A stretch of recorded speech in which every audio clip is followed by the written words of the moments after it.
I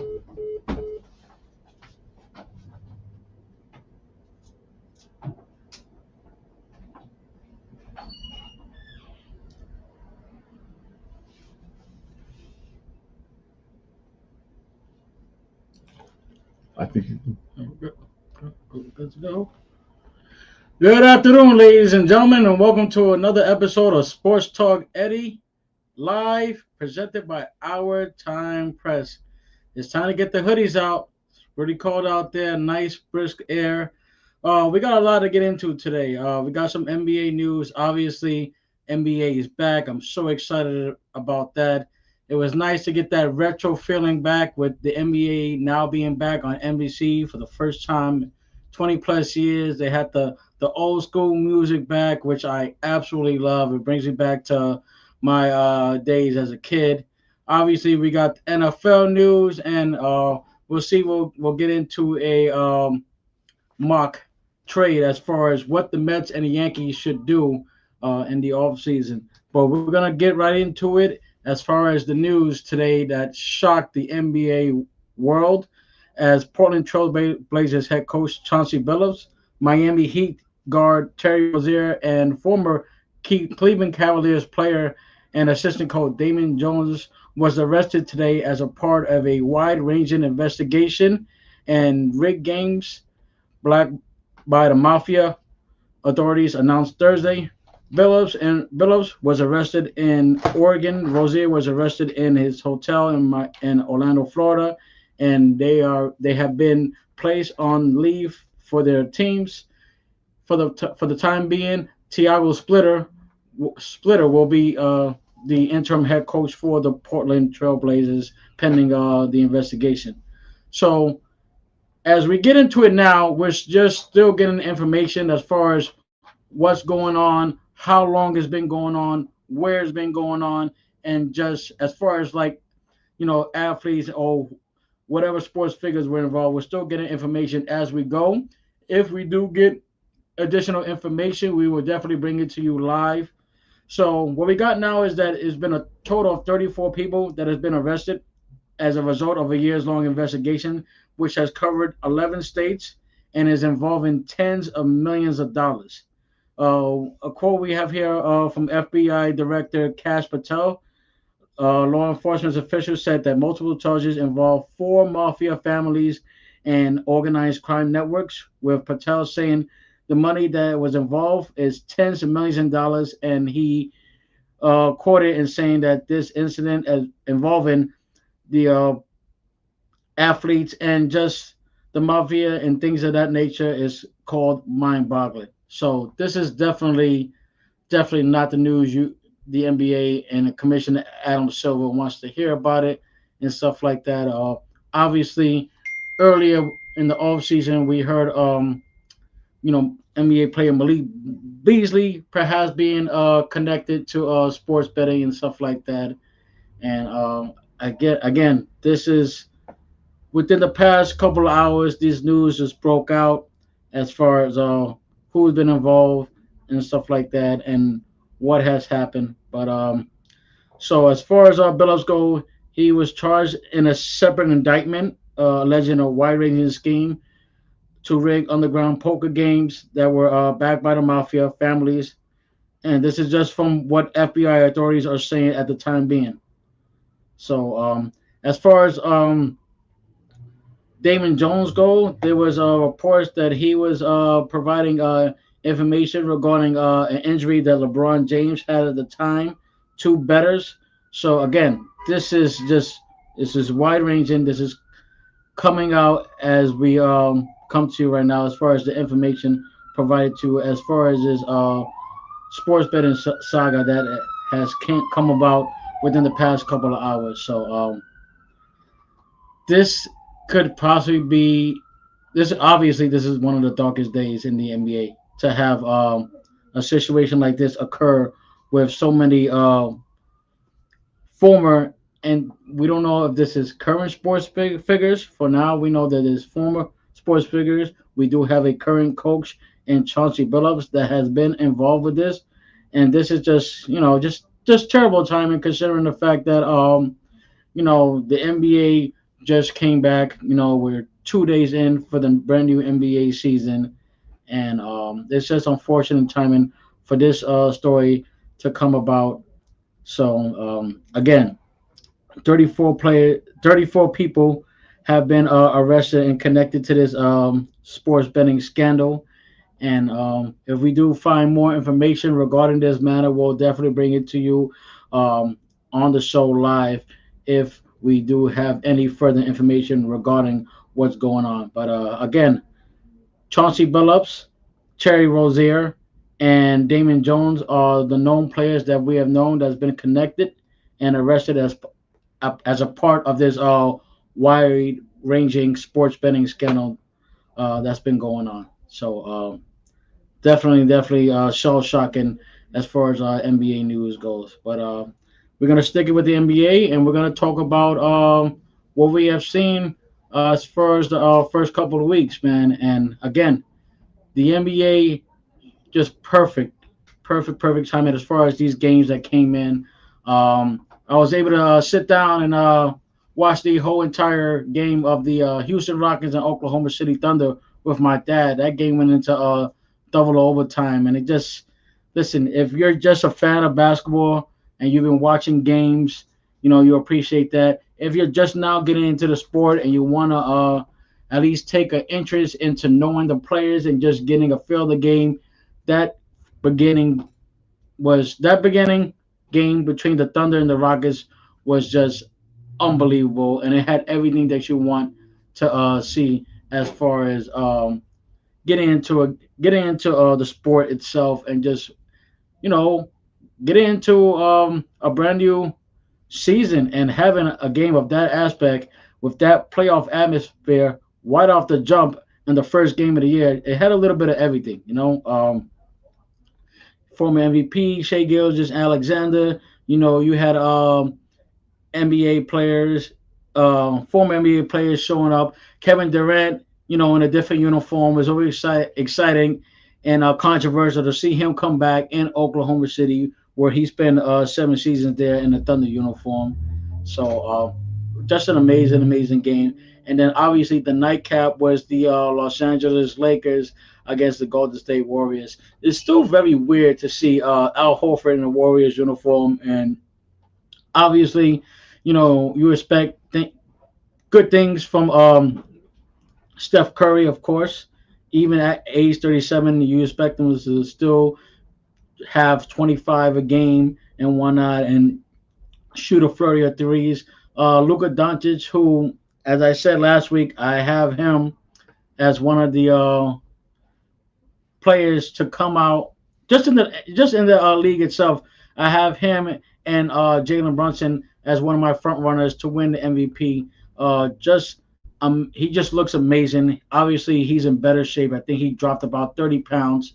So just the dedication and obviously the quickness that you've seen in his durability to move on the defensive end. That's the one thing that caught my eye in that first game. Just his dedication to the defense, and just his dedication to the Lakers organization to commit and to get into better shape and having a new trick. Whatever he did, it seemed like it's working out. Obviously, we don't want to get too overzealous. One game in to the regular season, but definitely they look good. And listen, I know I didn't say this last week, but I'll tell you one thing: if the Dallas Mavericks, if they are able to stay healthy, you still have Kyrie Irving working his way back.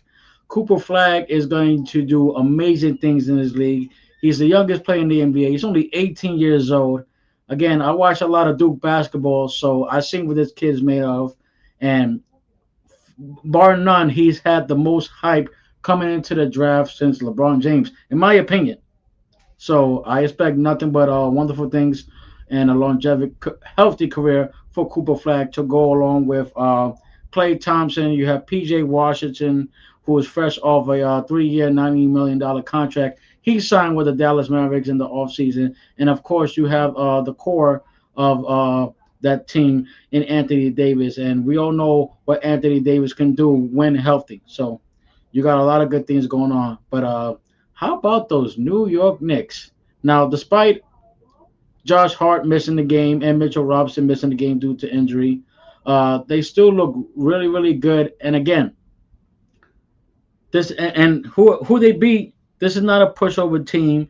I do see Cleveland being one of those front runners to make a finals appearance. I just think they're very well structured. Led by Donovan Mitchell. You got Jared Allen, and you got a flurry of young players. So I see a nice mixture of veteran and young players to go with that Cleveland Cavaliers team, and it's going to be a dogfight between them and the Knicks, I believe, when it comes to final supremacy in the Eastern Conference. But fortunately enough, the Knicks were able to prevail despite being shorthanded and get their first victory of the season, led by Jalen Brunson, who led the way with 23 points.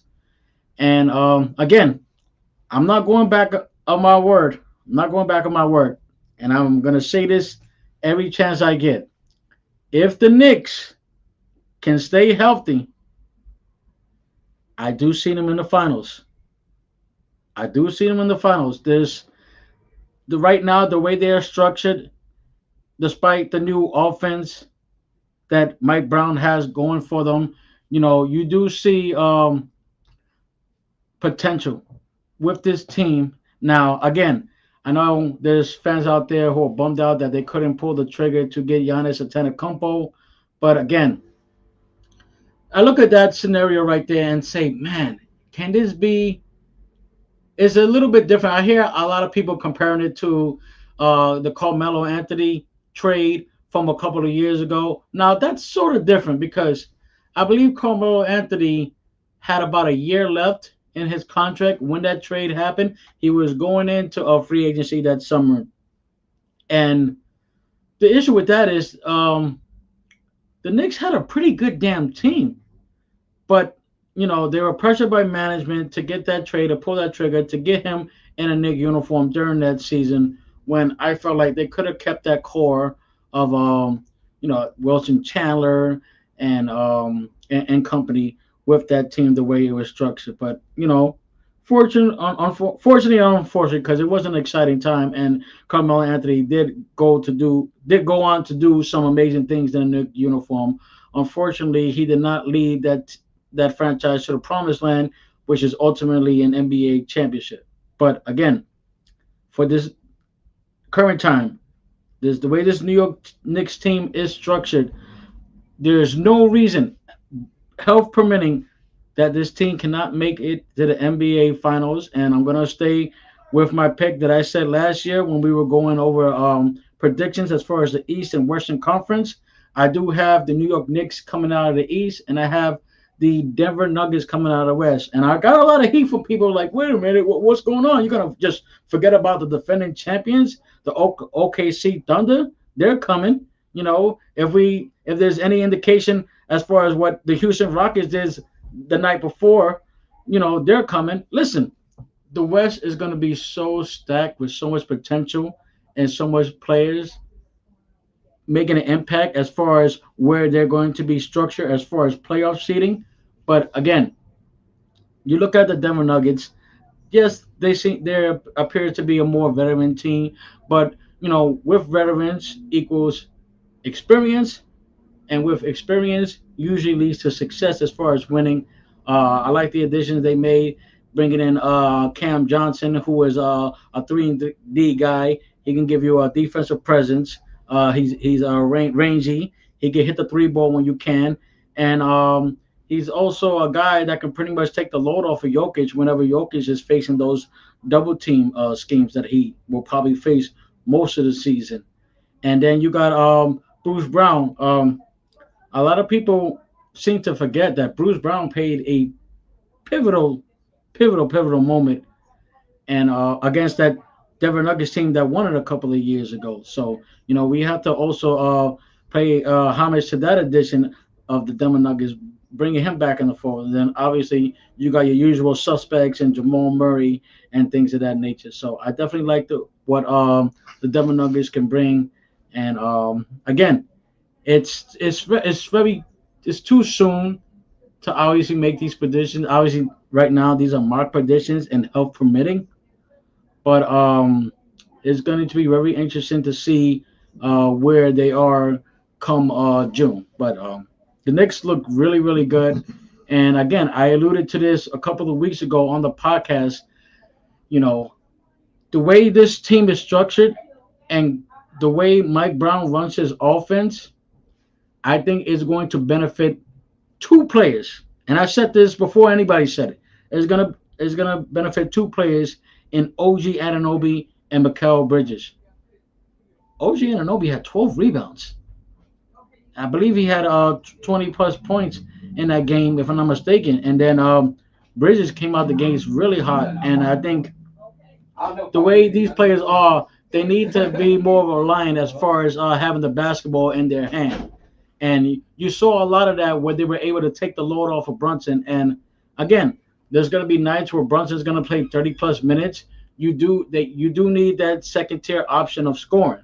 And I believe health permitting. And the thing is with Bridges, for the most part during his career, we really don't have to worry about his health. For the most part, he's been healthy and he's been durable during his tenure in the NBA. So again, I like a lot what I've seen from the Knicks. They look really, really good on defense.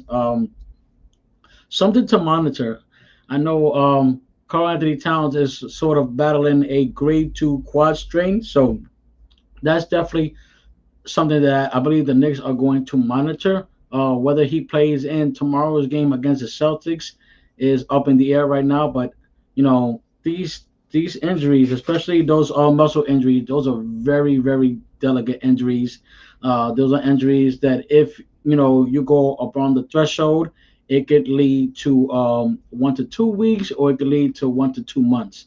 So I definitely believe that the training staff as well as the Knicks organization will definitely monitor Carl Anthony Towns moving forward. So, but I like the fact that he didn't cry and complain about it, and he got it together, and he was able to pour in 19 points in that opening night victory when it comes to the New York Knicks sealing their first victory. We're gonna hit the lines right now and get a caller in. Hi, good afternoon. This is Sports Talk with Eddie. I'm a fan of Eddie. I have a question for him, and he wanted me to see if I could show some love and ask him. I appreciate you, brother. Hello? Yes, hello. Yeah, yeah, yeah. You can still hear me. What's your question? All right. So the question is for the Jets. I wanted to ask him what's his input of the Jets going 0-7, and what he thinks if the Jets are really trying to tank for a draft pick in college, or what does he think the Jets are trying to do here? You know, I really hope my wife is not watching right now, but I don't know who stresses me out the most, her or the Jets. I'm telling you, I saw the game 2 weeks ago. I was just absolutely disgusted. I didn't know what the hell I was watching. I don't know what the hell I was watching. It was just it's some and of course if you're a Jet fan, you're used to this abuse. It's almost like it happens every year. So sometimes it's like, why do I even sit here and complain about it? But it gets from bad to worse, and I don't understand how it happens. I just don't understand how it happens. Um, I just think this just through 7 games, you can pull out the car. Well, hey, it's a new offense, it's a new defense, it's a new coaching style. They're still getting it adapted, but you still got to go and make a damn first down. They can't even do that. But you think this is a part of a plan to tank these good games, because they had maybe a good 4 winnable games that it looks like they just gifted. They just put it in a gift box and just gift wrapped it and say, "Hey, take this win and thank you for participating." Do you think that, like, what is out there in college that will make the Jets think, "Hey, let's tank the season because there's something good out there"? I don't see it yet. Do you see anything?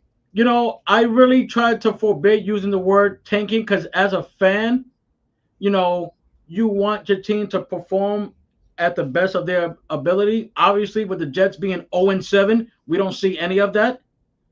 But I just it's one of those mysterious questions in sport as far as is a team tanking? is a team not tanking. Now I have to do my due diligence as far as the quarterback market in college. Obviously, you got the young man from Miami that's doing big things in college. You obviously got I think in this draft class you got Arch Manning from Texas. There's another gentleman. I can't. His name is on the tip of my tongue. I just can't. But I just hope it's not a situation where they're all in the room and like, hey, you know what? Let's just go and crap the bed every week until we get the number one overall pick. I did a segment on this show about 4 weeks ago where there was 30 plus quarterbacks that the Jets have had since 2010, which is ridiculous.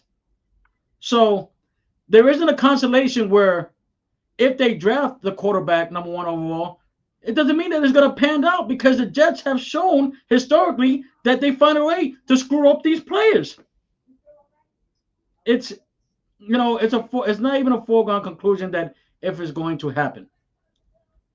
But the Now, fact that Now, my last question, Eddie. What do you think? You think at this point, since we already got a circus, everybody got a clown nose in the Jets organization, will you take a chance and trade of as a quarterback, or you just gonna make it worse of a laughing stock? as far as trading the quarterback, Yes, to be Shador to Sanders. be honest, it's hard for them to trade a quarterback right now because I really don't feel with this performance, there's literally no market for Justin Fields.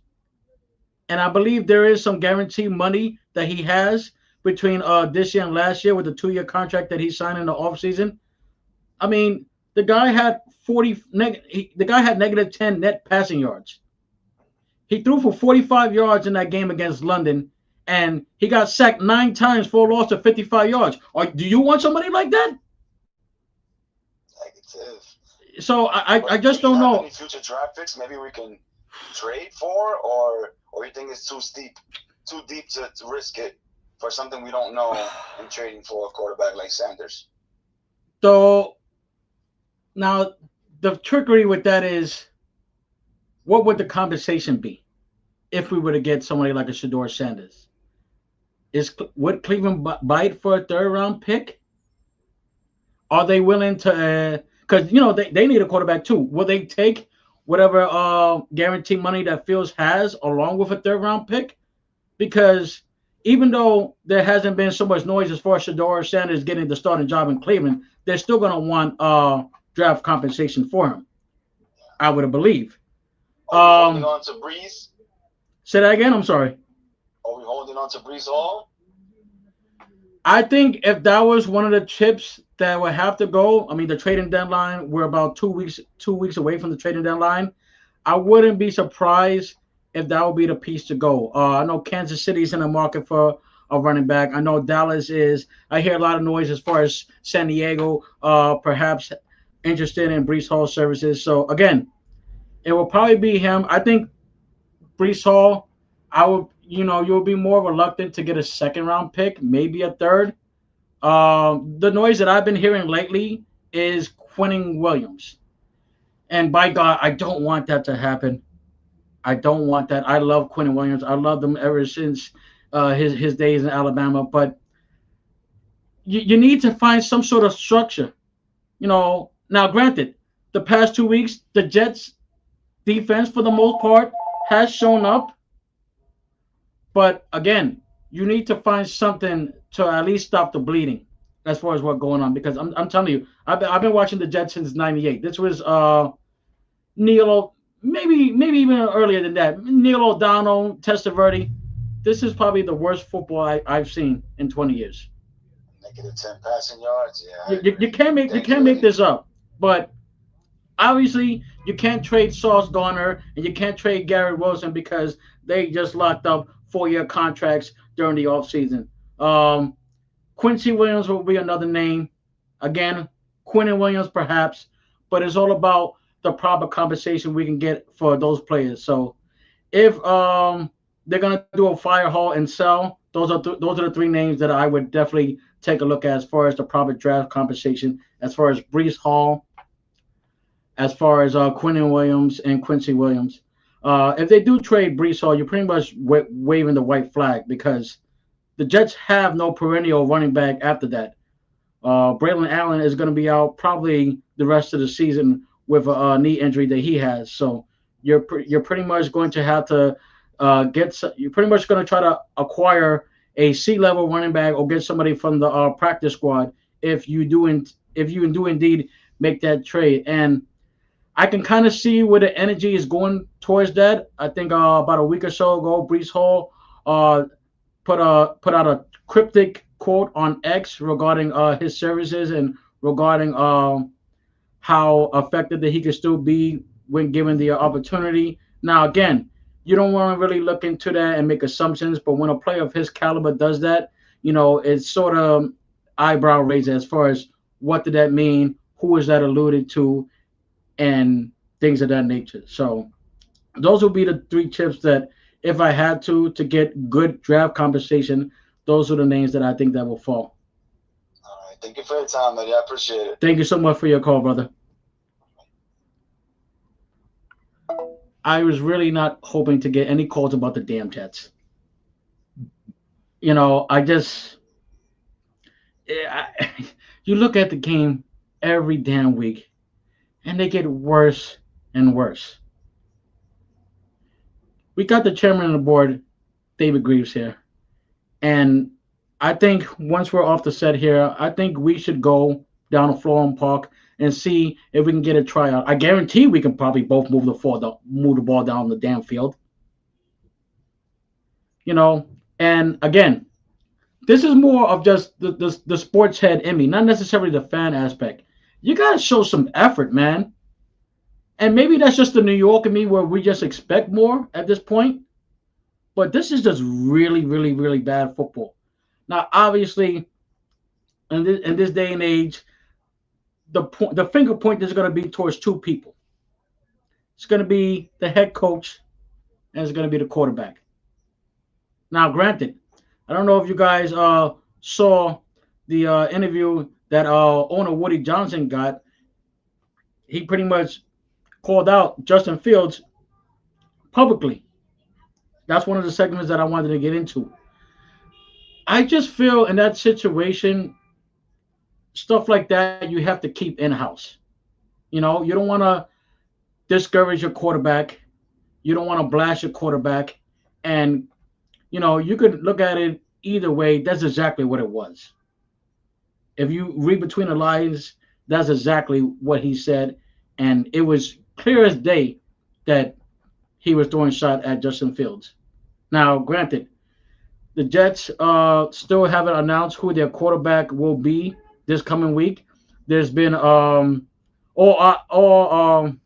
indications are pointing that it will be Tyrod Taylor.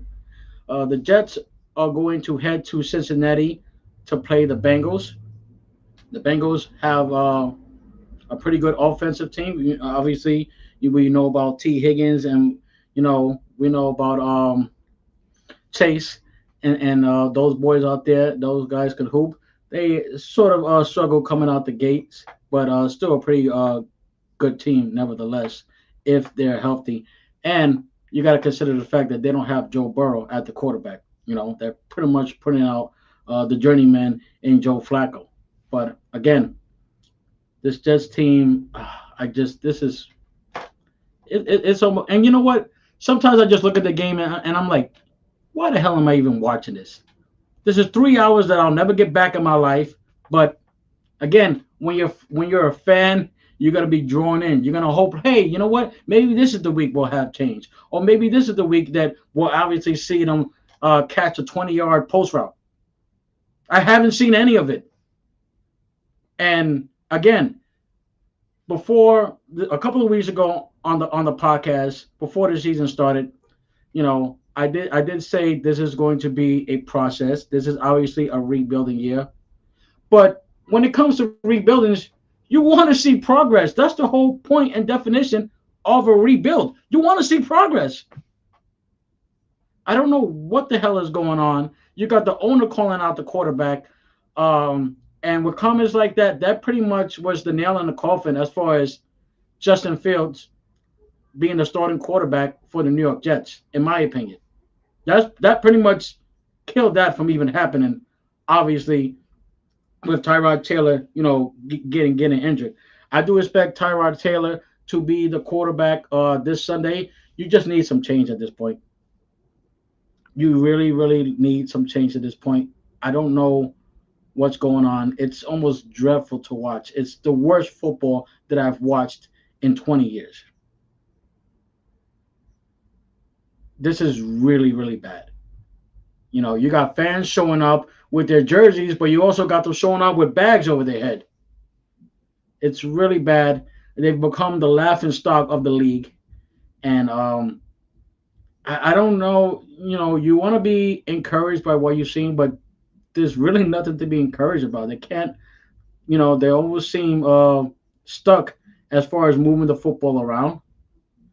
Defensively, there's been some improvements, and defensively, they got some pretty.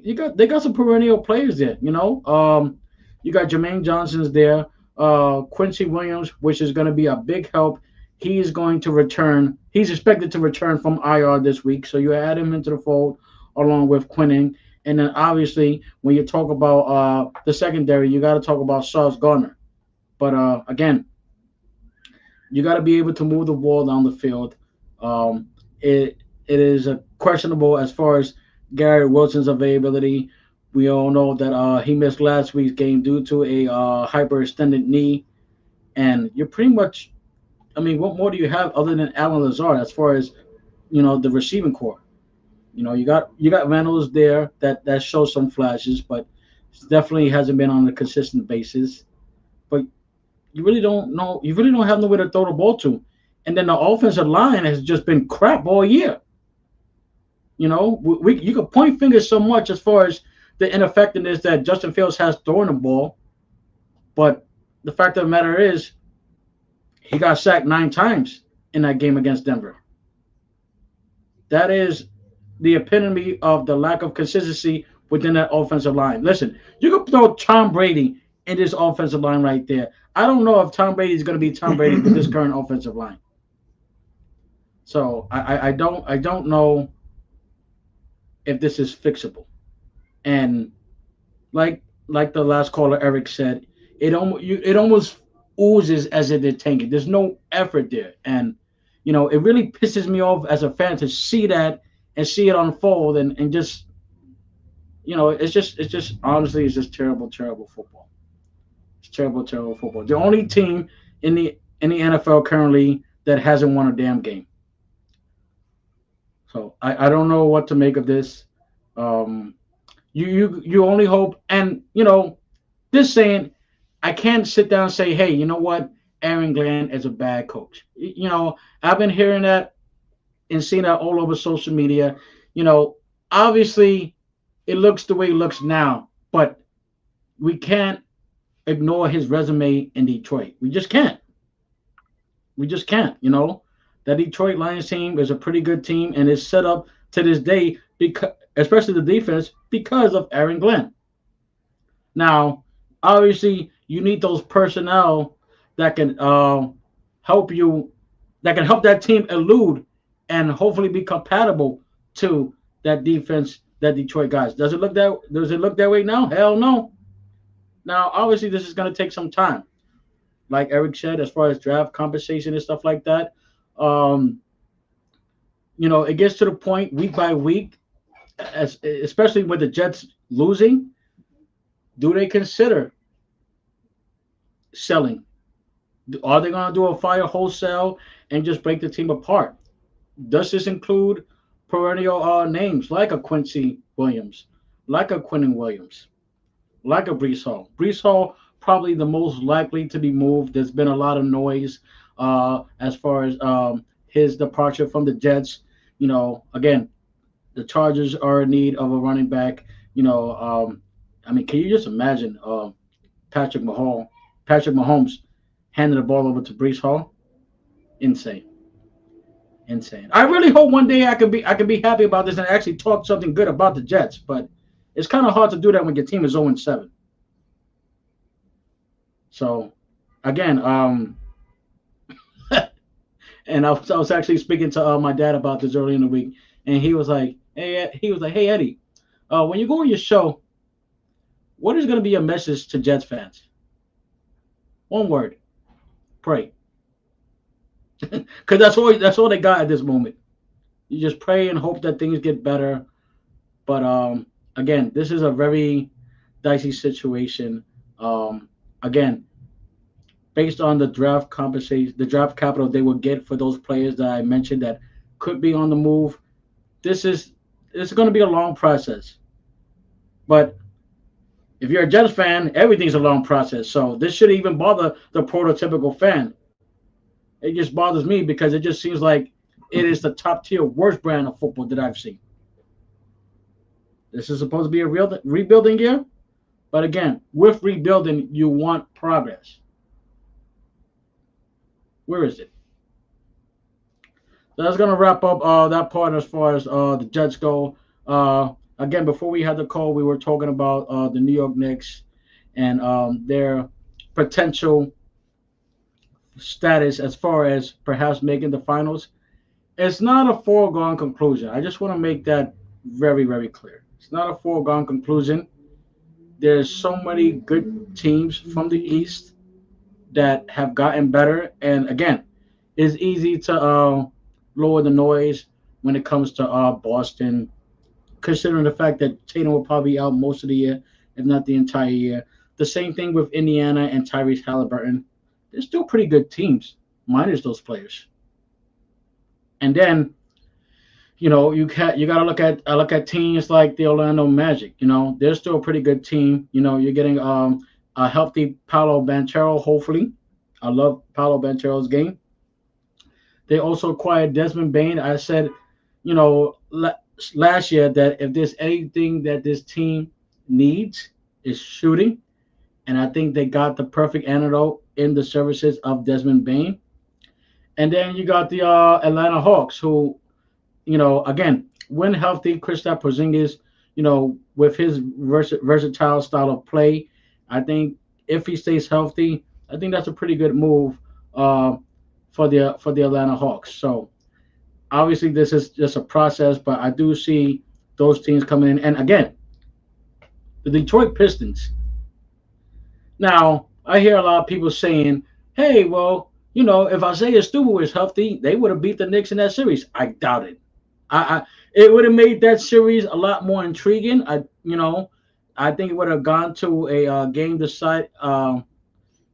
seven if he was healthy. But obviously, you can make predictions all you want. The fact of the matter is he wasn't healthy, and the Knicks went on to win that series. But he is a pivotal part of that Detroit team defensively. Obviously, the top tier guy that you have offensively is Kay Cunningham. And you add in Duncan Robinson to add more versatility as far as shooting goes. I think it's gonna loom well for that Detroit club. And I listen. If that's one team that I think the Knicks should look at as far as they're coming, aside from Cleveland, you gotta look at the Detroit Pistons. You really gotta look at the Detroit Pistons. I think they're gonna be a team that's gonna make a lot of noise in the Eastern Conference. Listen, the Eastern Conference with those losses to Halliburton and Tatum is pretty much wide open.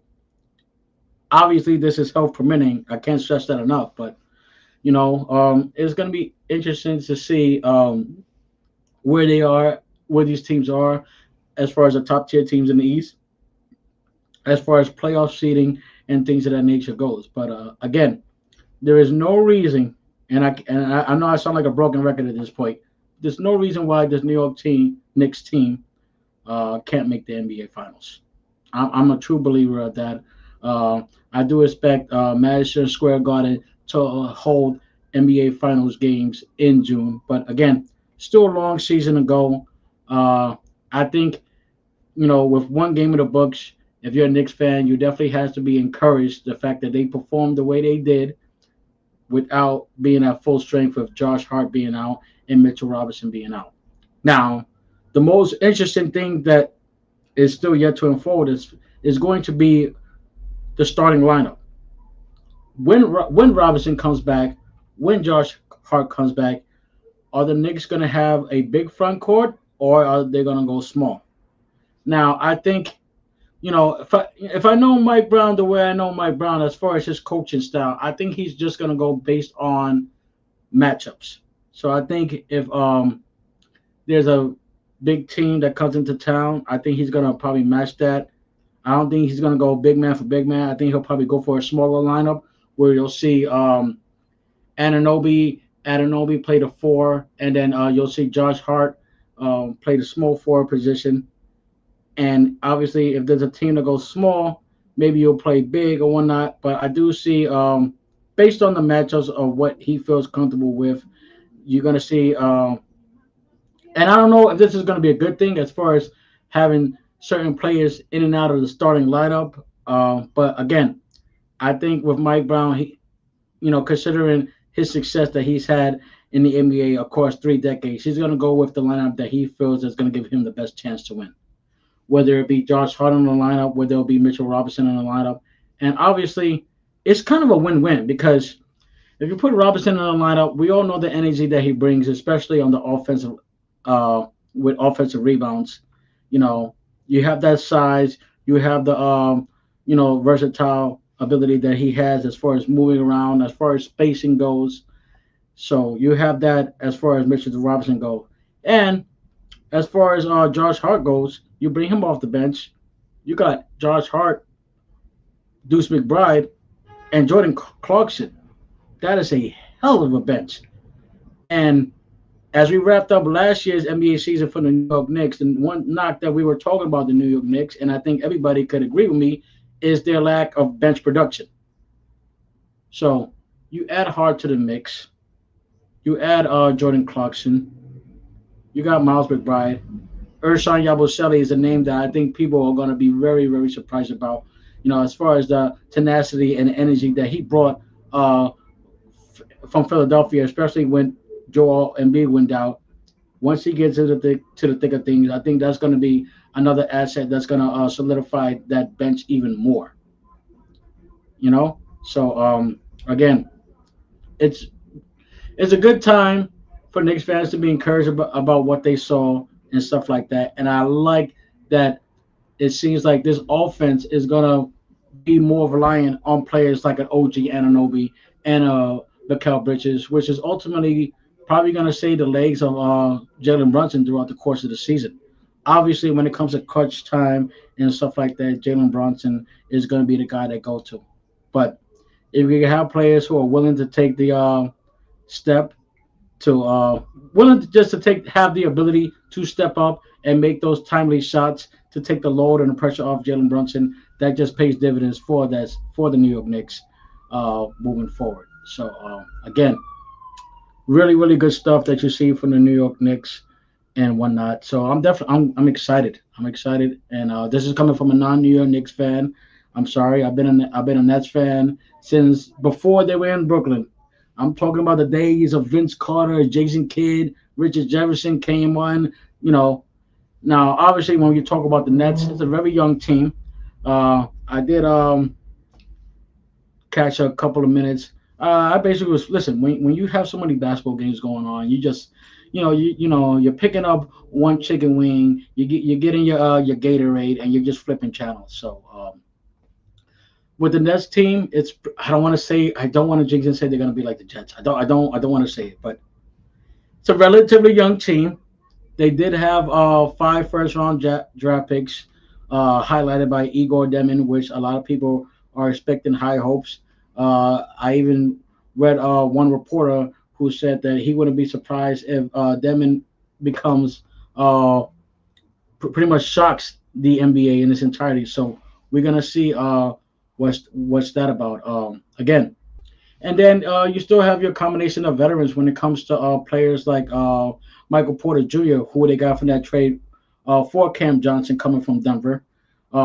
Cam Thomas is obviously going to play a perennial part as far as the Nets offensively. He signed a 1 year deal with the Nets, but we'll see how that goes. I loved Cam Thompson's game. He sort of reminds me of a taller version of Stephon Marbury, where he has the ability to create his own shots. He has a streaky way about himself. The only knock on Cam Thomas has been on the defensive end, and I think that's why the Nets were reluctant to go long term as far as signing him to a long term deal, because he does have these defensive laps where it's just not there. He doesn't finish off defensive schemes well, and I think that's why the Nets were like, you know what, let's sign him to a small lucrative deal, and let's see the jump that he makes as far as going into this year. He's still really young. I think he's 24 years old, so there's definitely a lot of upside to Cam Thomas as far as going into this bunch along with the first round picks. Obviously, you have veterans like Nick Claxton there, who's going to be a vital point of the Knicks offense, especially defensively. He's obviously their best defensive player. So again, this is more of a process and trusting the process when it comes to the Nets. But obviously, if you really look at this Oklahoma City team, as far as what they did, as far as what they were able to get back, as far as draft compensation and how they pretty much build their team from the ground up, these are all homegrown players that they got, with the exception of Shea Gilgeous Alexander. They got Shea Gilgeous Alexander in a trade, I think, for the Clippers, if I'm not mistaken. But everybody else, Jalen Williams, they obviously were able to get Alex Caruso, who is pretty much the cherry on top as far as their identity on defense. You got Chet Holmgren, who is a homegrown player that they drafted. So again, I think the core and the objective was to emulate what Oklahoma City did, in hopes 2 or 3 years we're talking about the Nets as being maybe a contender. But obviously that's going to be a process. And listen, if you just want to see, 2 3 years down the road, you can be like, man, I remember when Igor Demin was a rookie and he was just starting out. Now he's one of the top international players in the NBA. Or man, look at Drake Powell. Look at the type of play that Drake Powell has come about. So again, this is going to take some significant time, obviously in the Eastern Conference.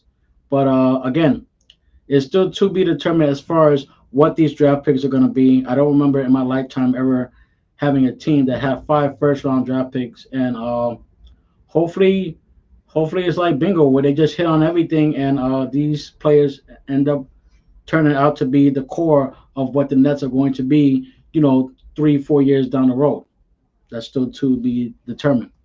We're gonna get into a brief baseball segment as far as the Yankees and the Mets go. Um, the Mets. We're gonna start off with the Mets. Now, as far as pitching goes, I really think they need to add a top tier pitcher. What now? The name that has been thrown a lot is obviously the guy who has 1 year left on his contract, and that's arguably one of the best pitcher, if not the best pitcher in baseball, in Terry Skubal. According to reports, um, him as far as Scuba's camp and the Detroit Tigers, they were about $150 million apart, something like that, or 250.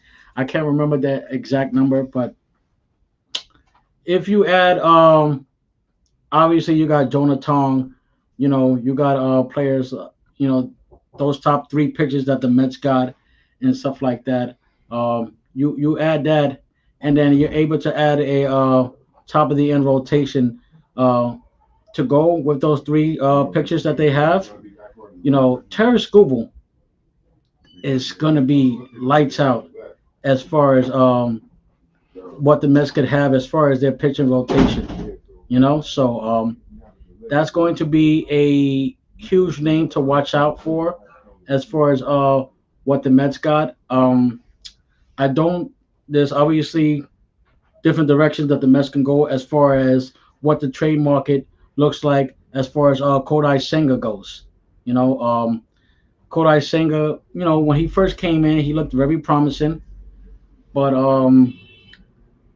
it seems like with the injuries that is happening, I can't really say it's sort of a Matt Harvey effect, because I mean Matt Harvey was just simply, you could obviously arguably say that around that time he was one of the best pitchers in baseball, at least top five, in my opinion.